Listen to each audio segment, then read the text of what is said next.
آج کے ہمارے درس کا آغاز 26ویں پارے سے ہوگا۔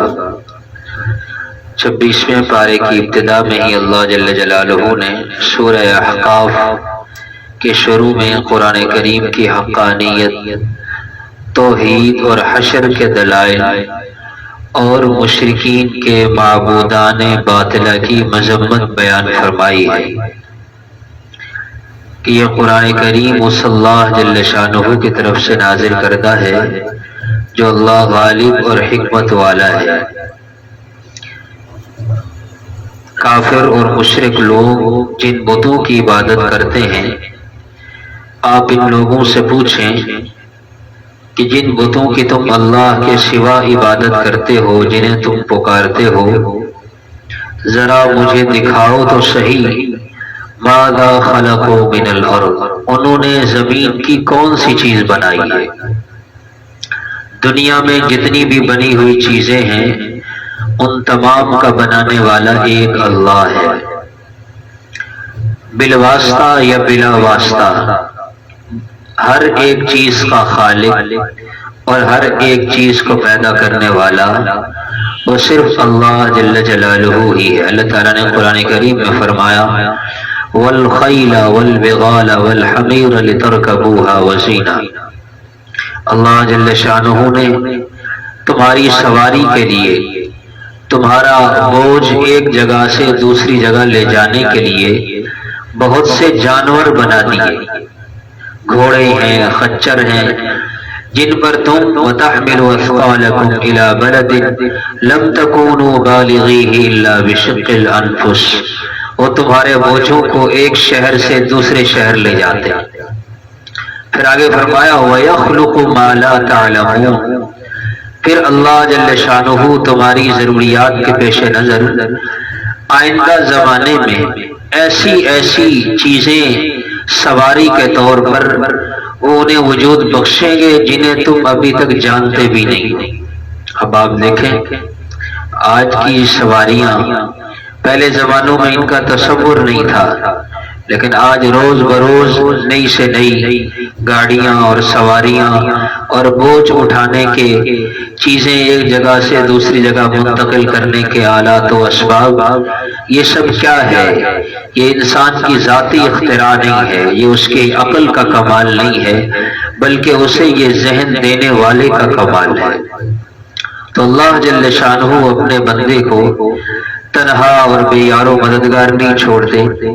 انسان جب ایمان کے بعد اللہ کو اپنا رب مانتا ہے، ثم استقاموا، پھر اپنے اس دعوے پر ڈٹ جاتا ہے، ہر حال میں اللہ کو اپنا رب مان کر اس کے احکامات کے مطابق زندگی گزارنے کی کوشش کرتا ہے، پھر ایک وقت ایسا آتا ہے جب یہ اللہ کی بارگاہ میں چلا جاتا ہے تو اسے یہ خوشخبری دی جاتی ہے لا خوف علیہم، جو دنیا میں زندگی گزار آیا اس پر خوف نہ کرو، ولا ہم یحزنون، اور دل میں کسی بھی قسم کا ملال اور غم نہ لاؤ، اس لیے کہ تمہارے مشقت کے دن ختم ہو گئے۔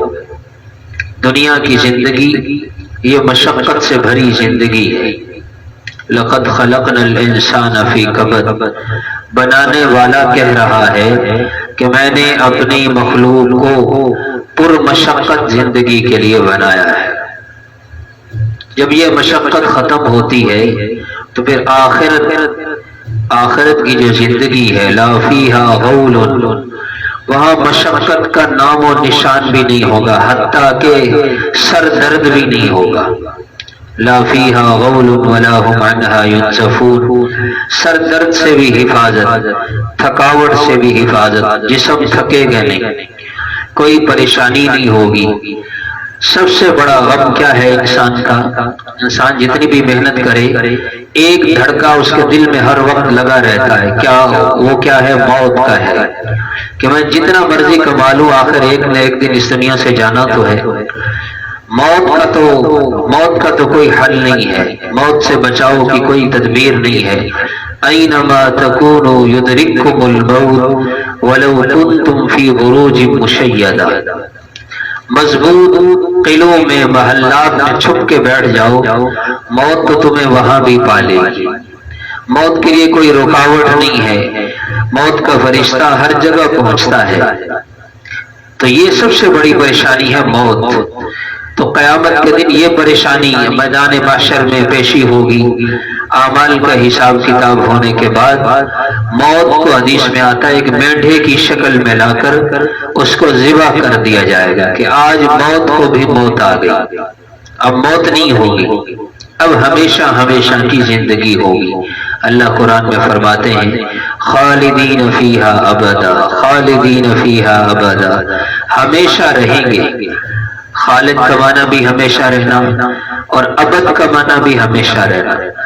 تاکید فرما دی کہ خالدین ہمیشہ رہیں گے، ابداً اور ہمیشہ ہمیشہ کی زندگی ہوگی۔ اللہ جل جلالہ نے یہ دنیا میں انسان کو موقع دیا ہے۔ انسان کی عمر کے جو مختلف مراحل ہوتے ہیں، یہ در حقیقت یہ مختلف حصے ہیں زندگی کے اللہ کو راضی کرنے کے۔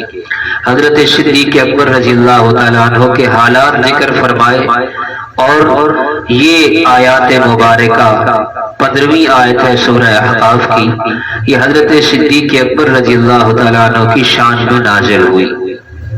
حضرت صدیق اکبر رضی اللہ تعالیٰ عنہ عمر میں نبی کریم صلی اللہ تعالیٰ علیہ وسلم سے 2 سال چھوٹے تھے، سفر و حضر میں ساتھ رہے، اور اللہ کے نبی صلی اللہ تعالیٰ علیہ وسلم نے ایک حدیث پاک میں ارشاد فرمایا میں نے اپنے تمام صحابہ کے احسانات کا بدلہ دنیا میں دے دیا، لیکن ابو بکر کے جو مجھ پر احسانات ہیں ان کا بدلہ اللہ اسے کل قیامت کے دن دیں گے۔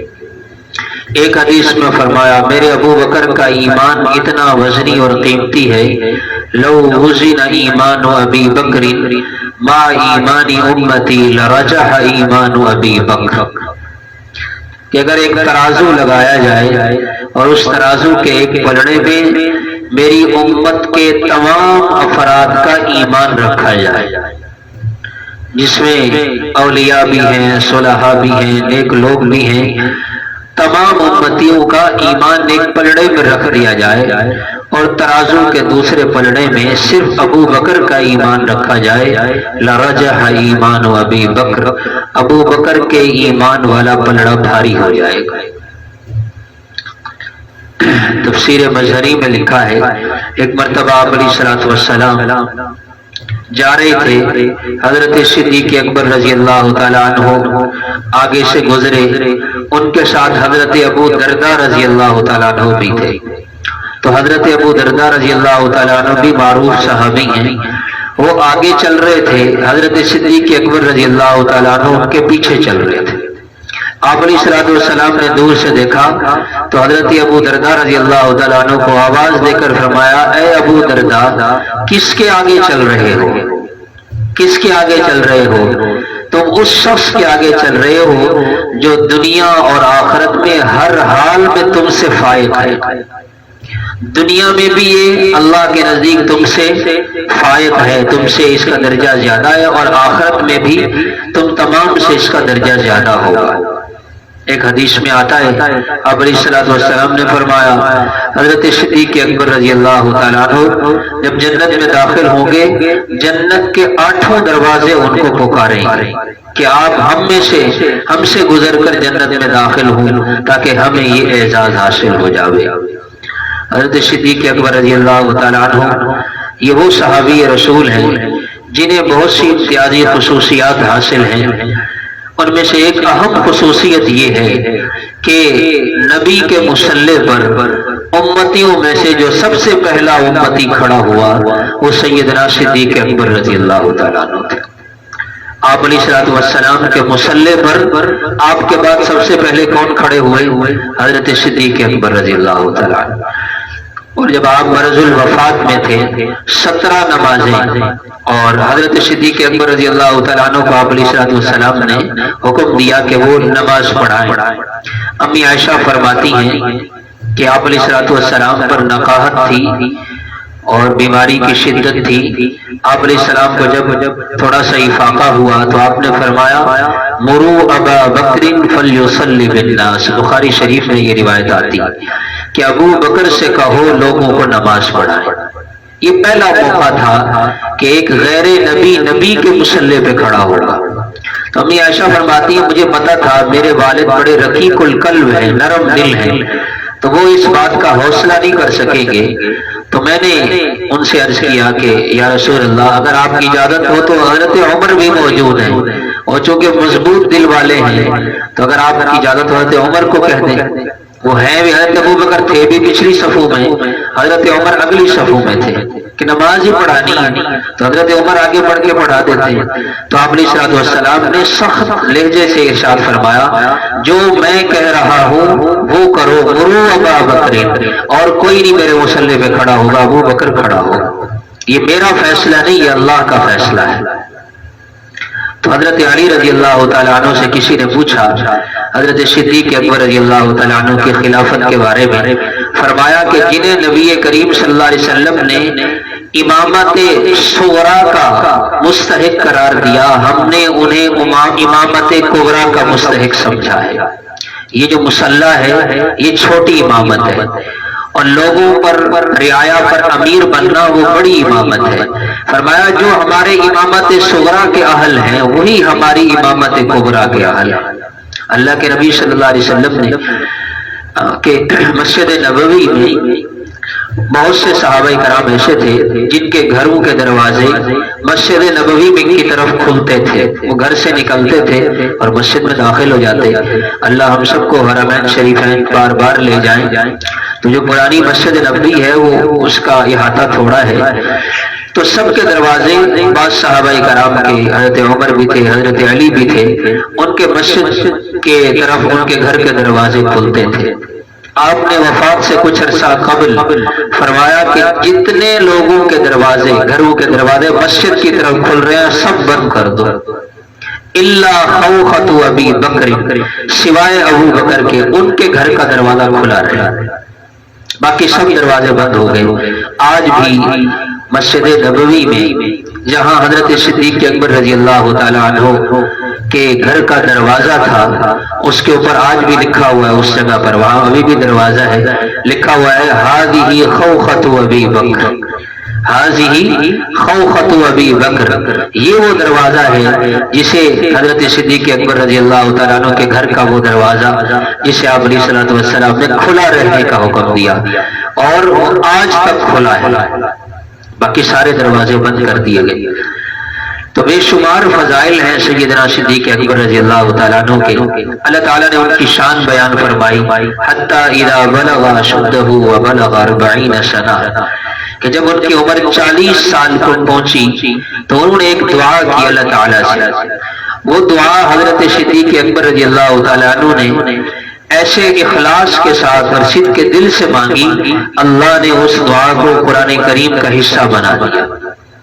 کیا دعا تھی؟ قال رب اوزعنی ان اشکر نعمتک التی انعمت علی وعلی والدی، اے اللہ مجھے توفیق عطا فرما کہ میں تیری ان نعمتوں کا شکر ادا کروں، انعمت علی جو تو نے مجھ پر کی، وعلی والدی اور جو تو نے میرے والدین پر کی، وان اعمل صالحا ترضاہ، دوسری دعا کا دوسرا حصہ، اے میرے رب مجھے توفیق عطا فرما کہ میں وہ نیک عمل کروں جس نیک عمل سے تو راضی ہو جائے، وَأَصْلِحْ لِي فِي ذُرِّيَّتِي، اور میری اولاد کی بھی، میری جانے کے بعد میری اولاد کی بھی اصلاح فرما، انہیں بھی سیدھے راستے پر چلائے رکھ، یعنی اپنی ذات کے لیے مانگا، اپنے والدین کے لیے مانگا اور اپنی اولاد کے لیے مانگا۔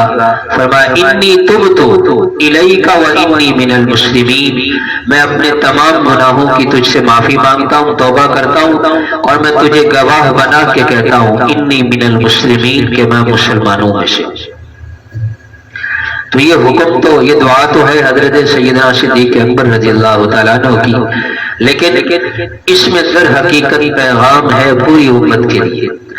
انسان لڑکپن میں، جوانی میں، نوجوانی میں بہت سے ایسے کام کر جاتا ہے جو عمر کے ساتھ ساتھ انسان کو سمجھ آتے ہیں، تو ایک کتاب میں کافی عرصہ پہلے میں نے پڑھا، بڑا عجیب جملہ لکھا ہوا تھا کہ جوانی میں بڑے بڑے پاؤں پھسل جاتے ہیں، جوانی میں بڑے بڑے پاؤں پھسل جاتے ہیں، لیکن جب انسان کی عمر 40 سال کو پہنچ جائے اس کے بعد غفلت بالکل بھی پسند نہیں ہے۔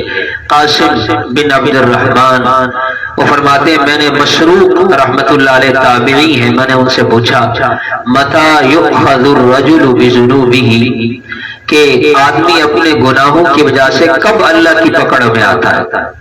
تو وہ کہنے لگے اذا بلغت الاربعین، جب تو 40 سال کی عمر کو پہنچے۔ 40 سال تک اللہ تعالیٰ ڈھیل دیتے ہیں، کوئی لازمی نہیں ہے اللہ تو فوری پکڑ سکتے ہیں، لیکن اللہ کی سنت یہ ہے اللہ تعالیٰ موقع دیتے ہیں۔ وَأُمْلِي لَهُ، خدا نے یہ کہہ کر انہیں ڈھیل دی، وَأُمْلِي لَهُ، میں مہلت دیتا ہوں، إِنَّ كَيْدِي مَتِينٌ، میری پکڑ پھر بڑی سخت ہوتی ہے۔ 40 سال تک اللہ مہلت دیتے ہیں، 40 سال کے بعد بھی اگر کوئی اپنی اصلاح نہ کرے تو پھر اسے اپنی آخرت کی فکر کرنی چاہیے۔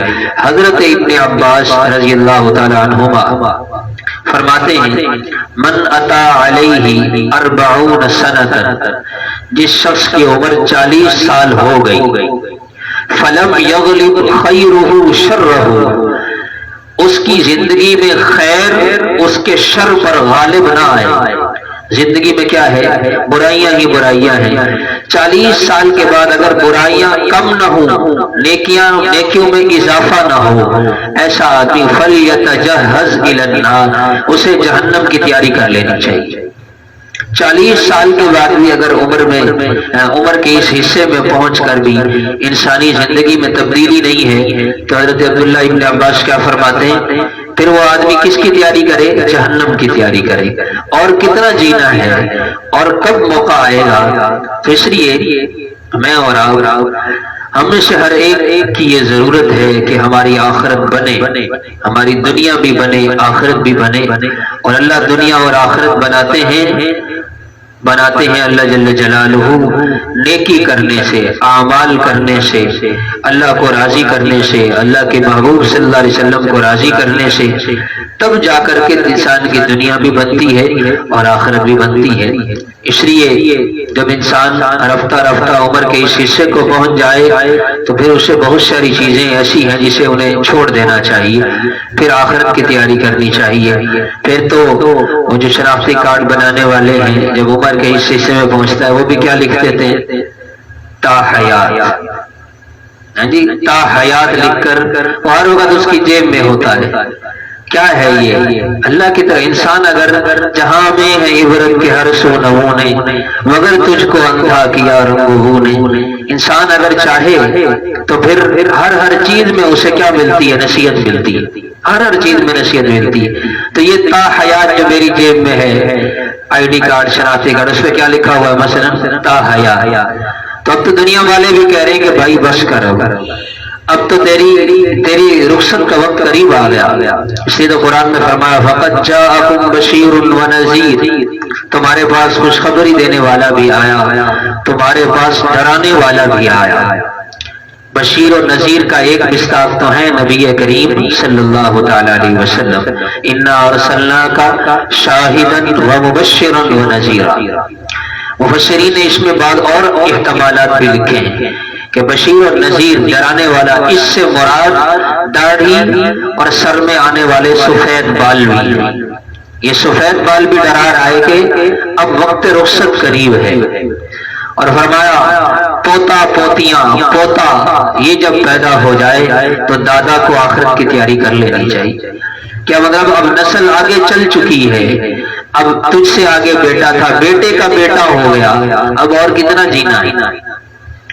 تو اس لیے میرے محترم بھائیو، یہ دنیا کی زندگی بہت مختصر ہے۔ اللہ نے ایمان والوں کے لیے بڑی نعمتیں تیار کر رکھی ہیں۔ ایمان والے کو موت سے گھبرانا نہیں چاہیے، اس لیے کہ اللہ ولی الذین آمنوا، ایمان والوں کا اللہ ولی ہے۔ ان اللہ مولا الذین آمنوا، بے شک ایمان والوں کا مولا کون ہے؟ اللہ۔ وان الکافرین لا مولا لهم، اس دنیا کا سب سے نادان انسان وہ ہے جس نے اللہ کو نہیں مانا، اس لیے کہ وہ آدمی ہے جس کا سہارا ہی کوئی نہیں۔ ہاں جی، لوگ درس کھاتے ہیں دنیا میں، جس کے ماں باپ فوت ہو جائیں تو لوگ اس کو قابل رحم سمجھتے ہیں کہ جی اس کا ماں باپ، اس کا ظاہری سہارا کوئی نہیں ہے۔ دنیا کے سہارے کیا سہارے ہیں، آخرت میں جب ایمان والوں کو سہارا ہوگا اللہ کی ذات کا، اور کافر انہیں کوئی سہارا نہیں ہوگا، نہ مال کا سہارا، نہ اولاد کا سہارا، نہ ہی دنیا میں کیے ہوئے کسی عمل کا سہارا۔ ایمان والوں کے لیے تو اللہ نے جنت تیار کر رکھی ہے، اور اس جنت میں نہریں جاری ہوں گی، من ماء غیر آسن، ایسا پانی جو کبھی گدلا اور خراب نہیں ہوگا، انہار من لبن، دوسری دودھ کی نہر، لم یتغیر طعمہ، جس کا ذائقہ نہیں بدلے گا، تیسری انہار من خمر، شراب کی نہر، لذت للشاربین، جو پینے والوں کے لیے بڑی باعث لذت ہوگی، چوتھی نہر انہار من عسل مصفی، شہد کی نہر ہوگی۔ فرمایا جنت کی نہریں بغیر منڈیر کے ہوں گی، ان کے کنارے کوئی نہیں ہوں گے، وہ زمین پر بہتی ہوئی چلیں گی۔ تو اس لیے اللہ جل شانہ، ہم اللہ کے محتاج ہیں، اگر ہم اللہ کی عبادت کرتے ہیں تو اس میں ہمارا ہی بھلا ہے۔ فرمایا ان تولیتم ان تفسدوا فی الارض وتقطعوا ارحامکم، اگر تم اللہ سے روگردانی کرو گے، منہ موڑو گے، زمین میں فساد مچاؤ گے، رشتہ داریوں کو توڑو گے، تو پھر اللہ کی تم پر لعنت ہوگی۔ پھر اللہ ایسے لوگوں کو لائیں گے کہ جو تم سے زیادہ بہتر ہوں گے، تم سے زیادہ اچھے ہوں گے، لیکن یہ اللہ کا کرم ہے کہ اللہ جل شانہ نے ہم سب کو موقع عطا فرمایا ہے۔ موقع ہے، یہ دنیا کی زندگی کیا ہے، ایک ایک سانس، یہ سانس نہیں، یہ در حقیقت ایک ایک موقع ہے کہ انسان اللہ کی عبادت کر لے، اللہ کی عبادت کر لے۔ فرمایا وَإِن تَتَوَلَّوْا يَسْتَبْدِلْ قَوْمًا غَيْرَكُمْ، تم روگردانی کرو گے، اللہ تمہاری جگہ ایسی قوم لائیں گے جو تم سے بہتر ہوں گے، تمہارے جیسے نہیں ہوں گے۔ تم اللہ کے دین کی خدمت کام نہیں کرو گے تو اللہ تو محتاج نہیں، اللہ انسانوں کا بھی محتاج نہیں ہے، وہ تو پرندوں سے کام لینا جانتا ہے، پرندوں سے کام لینا جانتا ہے۔ وہ اللہ جو ابابیلوں سے اپنے گھر کی خدمت لے سکتے ہیں، اپنے گھر کی حفاظت کا کام لے سکتے ہیں، انہیں ہماری ضرورت نہیں ہے۔ جیسے کہتے ہیں نا کہ یہ بادشاہ پر اس کا ملازم احسان نہیں رکھتا کہ میرا احسان ہے کہ میں بادشاہ کی خدمت کر رہا ہوں، بادشاہ کا احسان ہے کہ اس نے تجھے اپنی خدمت میں رکھ لیا۔ تو اللہ کون ہے؟ بادشاہوں کے بادشاہ۔ ہم اگر اللہ کی عبادت کرتے ہیں تو اللہ کا احسان ہے کہ اللہ نے کروڑوں اربوں لوگوں میں ہمیں مسلمان بنایا، ماں کی گود میں کلمہ دیا، عبادات کی توفیق عطا فرمائی۔ اللہ کی توفیق کے بغیر تو ایک اللہ کے حکم کے بغیر ایک پتا بھی درخت سے زمین پر نہیں گرتا، انسان کیا چیز ہے۔ تو اس لیے سورہ فتح کی ابتدا ہے، سورہ فتح بڑی بابرکت سورت ہے۔ آپ علیہ السلام نے فرمایا مجھ پر ایسی سورت نازل ہوئی جو مجھے دنیا اور جو کچھ دنیا میں ہے اس سے بہتر ہے۔ آپ نے فرمایا جس نے سورہ فتح پڑھی گویا کہ وہ ان لوگوں میں شامل ہو گیا جنہوں نے میرے ہاتھ پر بیعت رضوان کی۔ اس صورت مبارکہ میں فتح مکہ کا اور آپ علیہ السلام کے عمرے کے لیے جانے کا تذکرہ ہے۔ مختصراً اس کا واقعہ کچھ یوں ہے، آپ علیہ السلام نے مدینہ میں خواب دیکھا کہ آپ مکہ میں داخل ہوئے اور آپ نے طواف کیا۔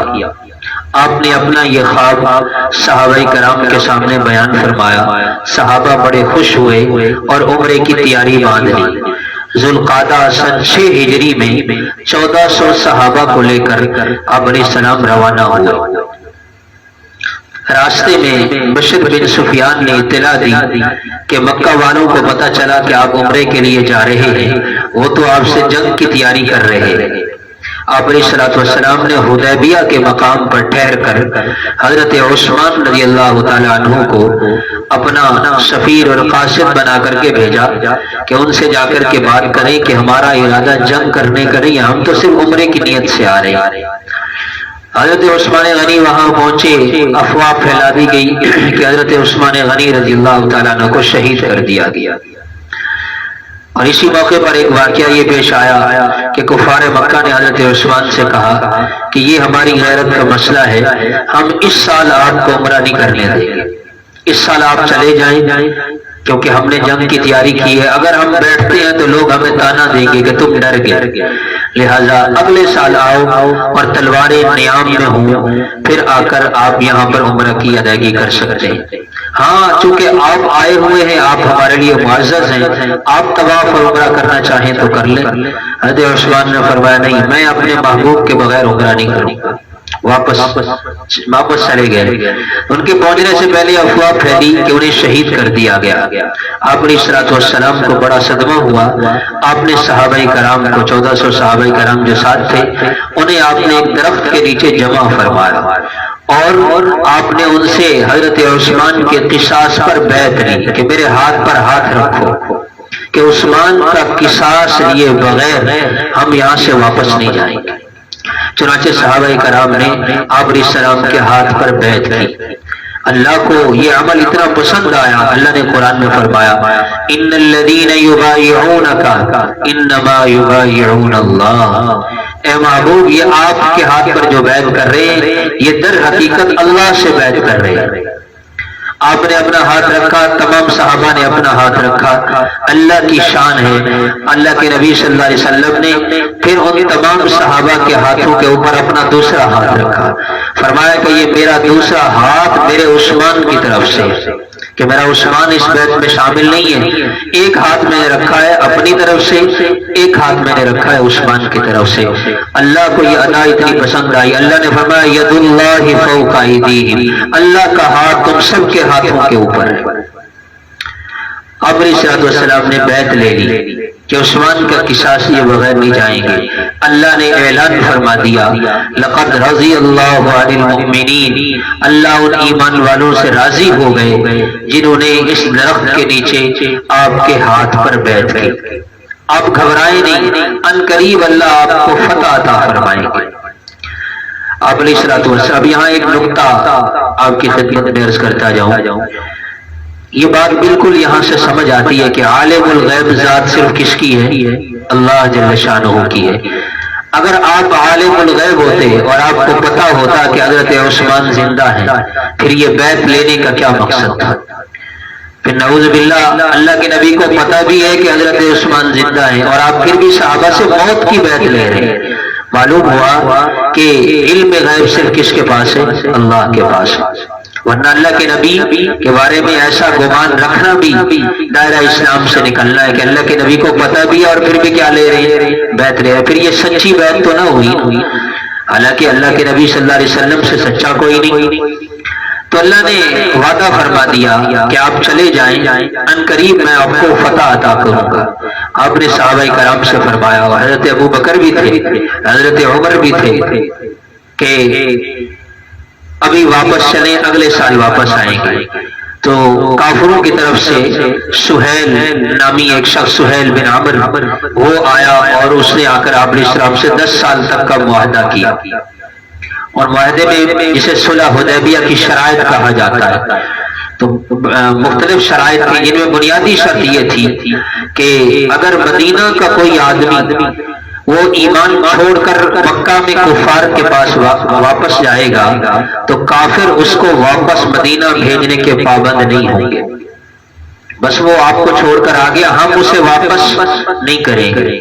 لیکن اگر ہمارے مکہ کا کوئی آدمی ہمارے نظریے اور ہمارے دین کو چھوڑ کر آپ کے دین میں شامل ہو کر مدینہ پہنچے گا، آپ اسے اپنے پاس نہیں رکھیں گے، آپ اسے واپس بھیج دیں گے، اور اس سال آپ کو آنے کی اجازت نہیں ہے، آپ آئندہ سال آئیں، تلواریں نیام میں رکھی ہوئی ہوں اور آپ کو صرف 3 دن ٹھہرنے کی اجازت ہو۔ اب یہ جو شرائط تھی، ظاہراً مسلمان اس میں مغلوب ہو رہے تھے کہ مسلمان جائے گا تو کافر اسے واپس نہیں کریں گے، اور اگر کافروں میں سے کوئی ادھر مسلمان ہو کر آئے گا تو مسلمان اسے واپس بھیج دیں گے، اپنے پاس نہیں رکھ سکیں گے۔ حضرت عمر کو بڑے جوش آیا، عرض کیا یا رسول اللہ، کیا ہم دین حق پر نہیں ہیں؟ آپ علیہ السلام نے فرمایا ہم حق پر ہیں، تو یا رسول اللہ پھر یہ مغلوب اور دب کر صلح کیوں کر رہے ہیں؟ آپ نے فرمایا یہ اللہ کا حکم ہے، میں کوئی بھی کام اللہ کے حکم کے بغیر۔ حضرت عمر بڑے پریشان ہوئے کہ ان سے برداشت نہیں ہو رہا تھا کہ ہم آپ علیہ السلام کے ساتھ ہیں اور مسلمان مغلوب ہو جائیں اور کافر غالب ہو کر صلح کر لیں، ایسا کیسے ہو سکتا ہے؟ حضرت ابو بکر کے پاس آئے، اب حضرت ابو بکر رضی اللہ تعالیٰ نے فرمایا اے عمر، یہ الفاظ ہیں روایت کے، اے عمر تم کیا کر رہے ہو؟ تمہیں پتہ نہیں ہے وہ اللہ کے نبی ہیں، اور اللہ کے نبی جو بھی کام کرتے ہیں وہ اللہ کے اجازت اور حکم سے کرتے ہیں۔ حضرت عمر فرماتے ہیں میں خاموش ہو گیا۔ کچھ 2 سال کا عرصہ گزرا، 2 سال کے بعد جب اللہ تعالیٰ نے فتح مکہ ہوا تو فرمایا پھر مجھے اس کی حکمت سمجھ آئی، اور بہت سا استغفار کیا، غلام صدقہ کیے، اور پھر مزہ لے لے کر یہ آیت پڑھتے تھے اِنَّا فَتَحْنَا لَكَ فَتْحًا مُبِينًا، کہ اللہ وعدہ فرما رہے بہت بڑی فتح ہے۔ تو اس لیے اللہ کا حکم بسا اوقات اس کی حکمت انسان کو سمجھ نہیں آتی، تو انسان حکمت کا پابند نہیں ہے، مجھے سمجھ آئے تو میں مانوں۔ انسان ایمان والے کے ایمان کا تقاضا کیا ہے؟ سمعنا و اطعنا، بس سن لیا اور کیا کر لی، سمجھ آئے تب بھی، سمجھ نہ آئے تب بھی۔ صحابہ اتنے مغموم تھے کہ 5-6 سال کے بعد، 5-6 ہجری کا واقعہ، 6 سال کے بعد ایک طویل سفر کر کے 300 کلومیٹر سے بھی زائد کا سفر کر کے وہ قریب پہنچے ہوئے ہیں، اور مکہ کی آبادی نظر آ رہی ہے اور تیاری بھی پوری ہے۔ یہ وہ وطن ہے جہاں لڑکپن گزرا، صحابہ کا بچپن گزرا، اب کیسے واپس جائیں؟ دل نہیں مان رہا۔ اللہ کے نبی نے فرمایا واپس چلو، جو قربانی کے جانور ساتھ لیے ہوئے ہیں انہیں ذبح کرو اور سر مڑوا دو، احرام کھول دو۔ اب عمرہ تو نہیں ہو سکتا نا، اب عمرے کا احرام باندھا ہوا، احرام سے نکلنا ہے تو قربانی کر لو اور ساتھ کیا کر لو، سر مڑوا دو۔ صحابہ نے یہ حکم سنا، صحابہ فرماتے ہم اس قدر صدمے میں تھے کہ ہم خاموش رہ گئے۔ اللہ کے نبی بڑے پریشان ہوئے کہ میں نے انہیں حکم دیا یہ مان نہیں رہے، آپ اپنے خیمے میں تشریف لے گئے۔ اس سفر میں حضرت ام سلمہ رضی اللہ تعالیٰ عنہ زوجہ محترمہ ہماری اماں جان آپ علیہ السلام کے ساتھ سفر میں تھی۔ آپ نے ان سے مشورہ لیا، کن سے مشورہ لیا؟ اپنی بیوی سے۔ تو بیوی سے، اہل خانہ سے مشورہ لینا حضور پاک صلی اللہ علیہ وسلم کی مبارک سنت ہے۔ بعض لوگ اس کو غیرت کے خلاف سمجھتے ہیں کہ جی عورتیں تو ناقص العقل ہیں، ان کی رائے کیا لے گی؟ اللہ کے نبی رائے لے رہے ہیں کس سے؟ حضرت ام سلمہ رضی اللہ تعالیٰ عنہ سے، صحابہ کرام کے بارے میں۔ حضرت ام سلمہ رضی اللہ تعالیٰ عنہ بڑی سمجھدار خاتون تھی، ازواج مطہرات کو جب بھی کوئی بات کرنی ہوتی تھی تو وہ متکلم حضرت ام سلمہ کو بناتی کہ آپ بات کریں۔ انہوں نے عرض کیا یا رسول اللہ اس میں پریشان ہونے کی کیا ضرورت ہے؟ مزاج جانتی تھی صحابہ کرام کتنے جانثار ہیں۔ فرمایا اس مسئلے کا آسان سا حل ہے، آپ باہر تشریف لے جائیں، اپنی قربانی کو ذبح فرمائیں، اپنا سر مڑوا دیں، پھر آپ دیکھیں آپ کے جانثار سر مڑواتے ہیں کہ نہیں مڑواتے۔ آپ باہر تشریف لے گئے، آپ نے جاتے ہی اپنی قربانی، اپنا جانور ذبح فرمایا۔ ویسے ہوتا تو وہ دم شکر ہے، شکرانے کا، ویسے ہمارے ہاں اس کو قربانی کہتے ہیں، وہ قربانی نہیں ہوتی، وہ دم شکر ہوتا ہے۔ تو آپ نے جانور ذبح فرمایا اور آپ نے اپنا سر مڑوایا۔ صحابہ فرماتے ہیں آپ کو سر مڑواتا دیکھ کر سب نے سر مڑوا دی، کہنے کی ضرورت ہی نہیں پڑی، لیکن چونکہ صدمہ تھا دل میں تو سر پہ اسرے چل رہے تھے تو صدمے کی وجہ سے ہاتھ کانپ رہے تھے۔ تفسیر مظہری میں آتا ہے اکثر صحابہ کے سر جو ہے وہ خون نکلنے سے لہو لہان ہو گئے، وہ صدمے کی وجہ سے ہاتھ، آپ نے دیکھا ایک آدھے بار صدمہ طاری ہو تو وہ گاڑی چلا رہا ہو تو گاڑی نہیں چلتی، کوئی کام کر رہا ہو تو اس سے کام نہیں ہوتا، ایک کیفیت سی طاری ہو جاتی ہے۔ تو یہ مزاج تھا صحابہ کرام کا۔ اللہ نے پھر صحابہ کرام کی تعریف فرمائی، محمد الرسول اللہ، محمد اللہ کے رسول ہیں، اور جو لوگ ان کے ساتھ ہیں یہ کافروں کے بارے میں بڑے سخت ہیں، آپس میں رحم دل ہیں۔ تراہم رکعا سجدا، اے مخاطب تو انہیں دیکھے گا کبھی رکوع کی حالت میں ہیں، کبھی سجدے کی حالت میں ہیں۔ صحابہ کا ہر عمل اس پر اللہ کی مہر ہے، کیا یبتغون فضلا من اللہ ورضوانا، صحابہ کا ہر عمل کس کے لیے ہے؟ وہ اللہ کا فضل اور اللہ کی رضا کے متلاشی. ان کا کوئی بھی کام اللہ نے مسئلہ ہی حل فرما دیا. ہمارے سامنے کسی بھی صحابی کا کوئی بھی عمل ہو وہ ہمارے لیے قابل تقلید ہے، قابل عمل ہے، کیونکہ اللہ نے فرمایا صحابی کا ہر عمل کیا ہے؟ اللہ کی رضا کے لیے. سیماہم فی وجوہہم من اثر السجود، تو ان کے چہروں پر سجدوں کے نشانات دیکھے گا. یہ وہ لوگ ہیں، ان کی مثالیں اللہ نے تورات میں، انجیل میں بیان فرمائی.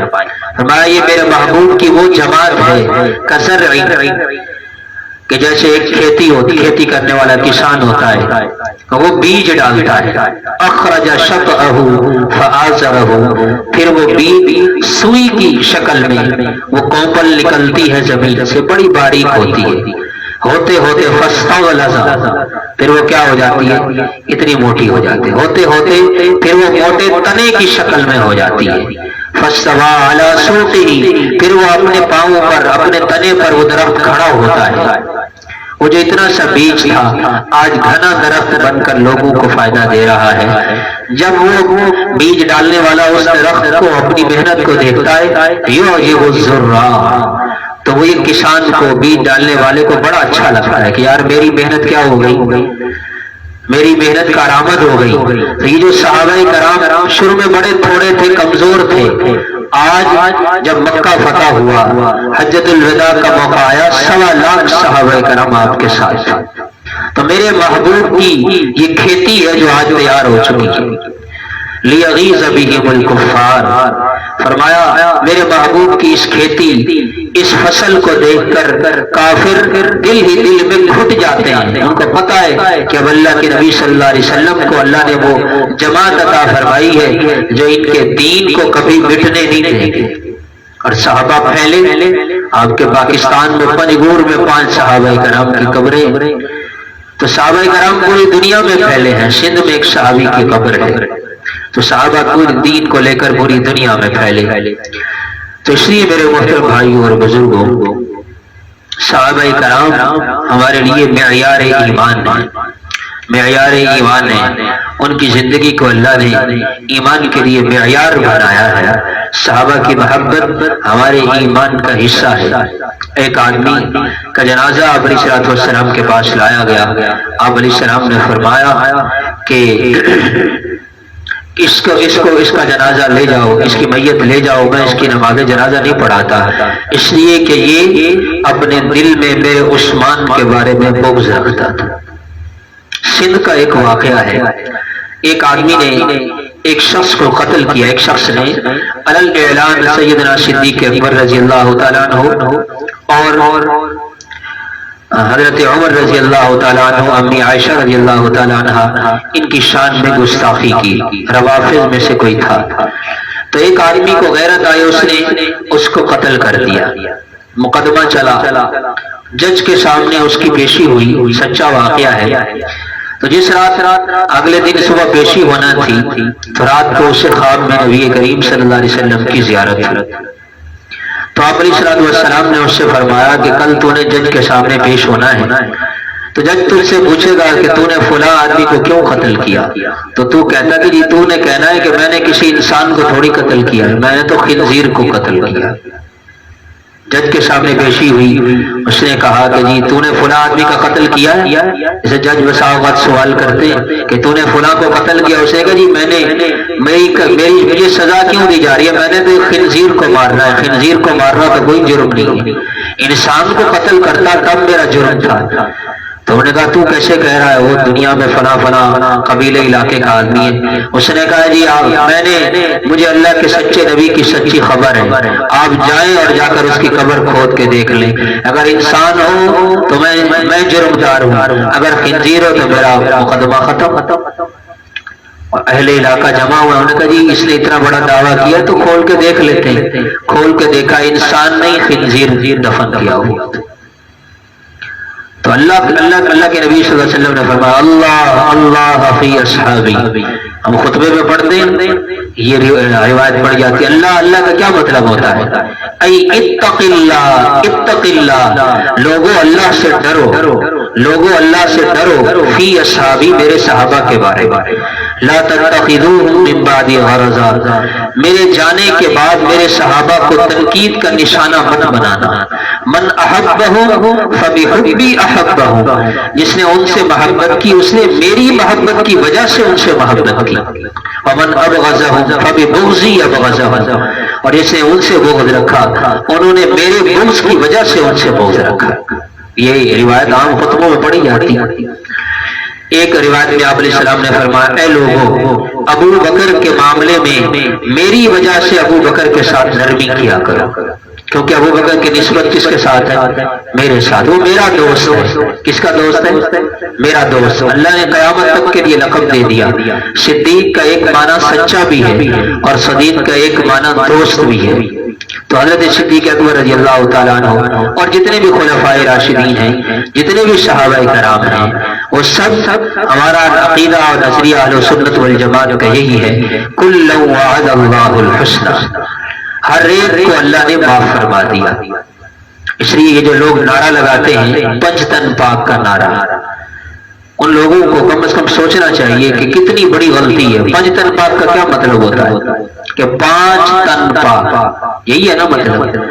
تو ہمارا کیا ہے عقیدہ کہ سب تن پاک ہے۔ اللہ کے نبی صلی اللہ علیہ وسلم کے ساتھ جو صحابی جڑ گیا ہے وہ پاک ہی پاک ہے، ان کے دل بھی پاک ہیں، ان کی نیتیں بھی صاف ہیں۔ ان کے ساتھ جب اللہ نے فرما دیا کہ وہ اللہ کی رضا کے متلاشی ہیں، تو تاریخ دان کون ہوتا ہے فیصلہ کرنے والا؟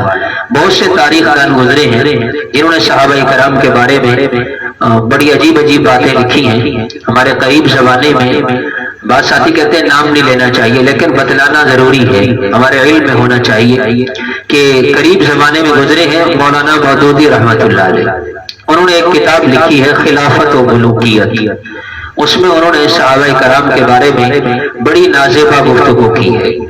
بہت سے لوگ ان کی کتابیں پڑھتے ہیں، ٹھیک ہے پڑھنی چاہیے، لیکن یہ بات ماننے کی ہے، خصوصاً حضرت عثمان غنی، حضرت امیر معاویہ رضی اللہ تعالیٰ عنہ کے بارے میں جو انہوں نے بغض صحابہ کی بنیاد رکھی، آج تک امت اس کا وبال بھگت رہی ہے۔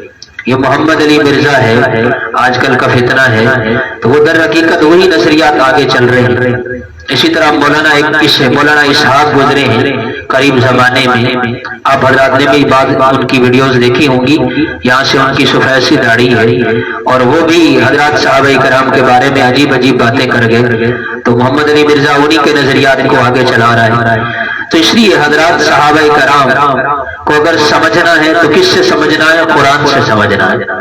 کس سے سمجھنا ہے؟ حدیث سے سمجھنا ہے۔ تاریخ تو ایک عام امتی کی کتاب ہے۔ حیرت کی بات ہے جب بھی کوئی مسئلہ ہوتا ہے ہم کہتے ہیں کہ قرآن کی آیت سے دکھاؤ، ہاں جی حدیث سے دکھاؤ، تاریخ سے کوئی نہیں دیکھتا۔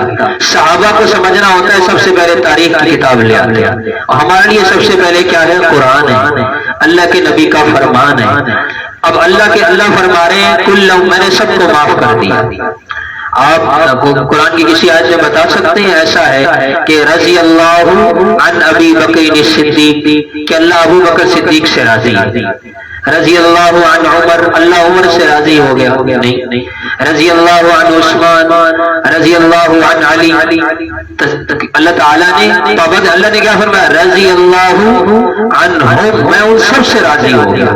جب اللہ راضی ہو گیا تو میں کون ہوتا ہوں فیصلہ کرنے والا کہ حضرت علی حق پر تھے، حضرت امیر معاویہ حق پر تھے، حضرت عثمان حق پر تھے؟ ہم تو یہ سمجھتے ہیں سب حق پر تھے۔ اس لیے ہمارے ایمان کی بقا اسی میں ہے، کیونکہ کل قیامت کے دن اس کا فیصلہ تو نہیں ہونا نا کہ صحابہ کی جو آپس میں جنگ ہوئی اس میں کون حق پر تھا، آپ بتائیں۔ اس پر جنت جہنم کا فیصلہ نہیں ہونا۔ ہم اس بحث میں پڑیں گے تو لا محالہ کسی کی تنقید تو کریں گے۔ ماں باپ کا جھگڑا ہو جائے تو بڑے دانا لوگ کیا سمجھاتے ہیں؟ آج کل تو رعایتیں نہیں رہی، تو بڑے پرانے زمانے میں بزرگ کیا کہتے تھے چھوٹوں کو سمجھ کہ ماں باپ کا جھگڑا ہو جائے تو اولاد کا کیا ہونا چاہیے؟ خاموش رہنا چاہیے۔ اور ماں کی سائڈ لیں گے تو باپ کی بھی ادبی ہوگی، باپ کی سائڈ لیں گے تو ماں کی بھی ادبی ہوگی۔ یہ بڑوں کا مسئلہ ہے، وہ خود ہی حل کریں گے، یہی کہتے ہیں نا۔ تو ہم صحابہ کرام سے بڑا اس امت کا کون ہے؟ ان کے جھگڑوں میں ہم فیصل بن جاتے ہیں، جی فلاں اسکالر نے یہ کہا، فلاں نے یہ کہا۔ ہم کسی تاریخ دان کی تاریخ کو نہیں مانتے، ہم مانتے اللہ کے قرآن کے فیصلے کو مانتے ہیں۔ اور اللہ کے قرآن نے کیا فیصلہ فرمایا کہ وہ کس کو تلاش کرتے ہیں؟ اللہ کی رضا کو۔ اللہ فرماتے ہیں میں نے انہیں کیا کر دیا؟ معاف کر دیا، میں ان سے راضی ہو گیا۔ جب اللہ راضی ہو گئے تو ہم کون ہوتے ہیں ان کے بارے میں رتب و یابش کی باتیں کرنے والے؟ اللہ تعالی ہم سب کو صحابہ کرام کی کامل محبت عطا فرمائیں۔ اللہ ہم سب کا حشر صحابہ کرام کے ساتھ فرمائیں۔ اللہم لک الحمد کلہ ولک الشکر کلہ، اللہم لا نحصی ثناء علیک انت کما اثنیت علی نفسک، اللہم نور قلوبنا بعلمک واستعمل ابداننا بطاعتک، جزا اللہ عنا سیدنا ومولانا محمدا ما هو اہلہ، اللہم وفقنا لما تحب وترضى من القول والعمل والفعل والنیة والہدی انکا علی کل شیء قدیر۔ اے اللہ جو کچھ کہا سنا ہم سب کو عمل کرنے کی توفیق عطا فرما۔ اے اللہ ہم سب کو صراط مستقیم پر چلنے والا بنا، ہر قسم کے چھوٹے بڑے فتنوں سے ہم سب کی حفاظت فرما، صحیح دین پر صحیح عقائد پر زندگی گزارنے کی توفیق عطا فرما۔ وصلی اللہ تعالی علی خیر خلقہ محمد وعلی آلہ واصحابہ اجمعین۔